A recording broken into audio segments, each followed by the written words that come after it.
Anthology of Discourses, a refreshing translation of the Sutta Nipāta, translated by Bhikkhu Sujato and read by Angus Cargill. The Sage. Peril stems from intimacy.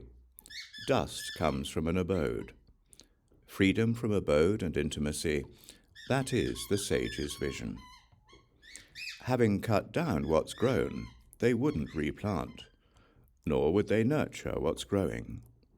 That's who they call a sage, wandering alone. The great seer has seen the state of peace.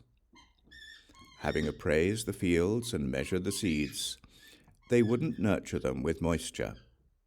Truly, that sage who sees the ending of rebirth has left speculation behind and is beyond reckoning. Understanding all the planes of rebirth, not wanting a single one of them, truly, that sage, freed of greed, need not strive, for they have reached the far shore.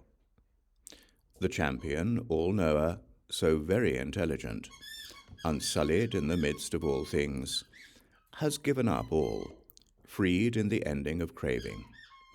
That's who the attentive know as a sage. Strong in wisdom, with precepts and observances intact, serene, loving absorption, mindful, released from chains, kind, undefiled, that's who the attentive know as a sage. The diligent sage, wandering alone, is unshaken by blame and praise.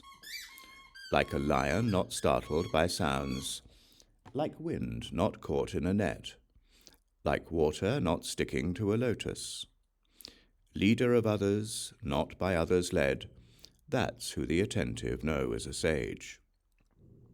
Steady as a post in a bathing place, when others speak endlessly against them, freed of greed with senses stilled, that's who the attentive know as a sage.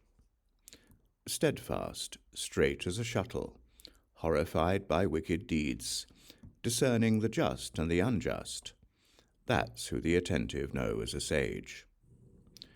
Restrained, they do no evil. Young or middle-aged, the sage is self-controlled. Irreproachable, he does not insult anyone. That's who the attentive know as a sage. When one who lives on charity receives alms from the top, the middle, or the leftovers, they think it unworthy to praise or put down. That's who the attentive know as a sage. The sage lives refraining from sex, even when young is not tied down, refraining from indulgence and negligence, freed. That's who the attentive know as a sage.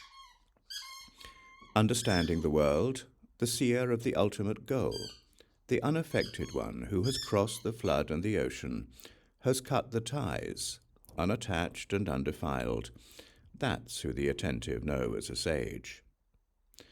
The two are not the same, far apart in lifestyle and conduct, the householder providing for a wife, and the selfless one true to their vows.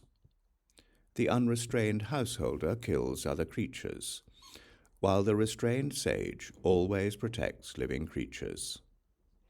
As the crested, blue-necked peacock flying through the sky never approaches the speed of the swan, so the householder cannot compete with the mendicant, the sage meditating secluded in the woods.